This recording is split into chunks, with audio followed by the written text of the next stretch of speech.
ସକାଳୁ ସକାଳୁ ମାନେ ସ୍ୱାମୀଙ୍କର ସ୍ପଣ୍ଡାଲାଇସିସ୍ ବଢ଼ିଯାଇଛି, ସେଥିପାଇଁ ମୁଁ ଚାଲିଲି ତାଙ୍କର ମସାଜ ଦେବା ପାଇଁ। କାଲିକାର ଅଳ୍ପ ପଖାଳ ଥିଲା, ସେଥିପାଇଁ ଗୋଟେ ଭଜା ଭାଜି ସେସବୁ ମୁଁ ଏଠି ଦେଇଥିଲି ଖାଇ।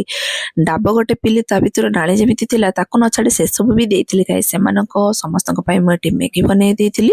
ଆଉ ମ୍ୟାଗିଟି ସୁନ୍ଦର ଦେଖାଯାଉଥିବାର ଲୋଭ ନ ସମ୍ଭାଳି ପାରି ଗୋଟେ ଚାମଚ ସେଇଥିରେ ଦେଇଥିଲି ଖାଇ। ଆଜି ଗୁରୁବାରରେ ଦ୍ୱିପହର ଖାଇବାରେ କ'ଣ ବନେଇଛି ଚାଲନ୍ତୁ ଦେଖାଉଛି। ଭାତ, ଡାଲି, ଟମାଟୋ ଚଟଣି, ପାମ୍ପଡ଼, ଆଳୁ ଚଟଣି କରି ଆମେ ସମସ୍ତେ ସାଙ୍ଗ ହୋଇ ସେସବୁ ଦେଇଥିଲୁ ଖାଇ।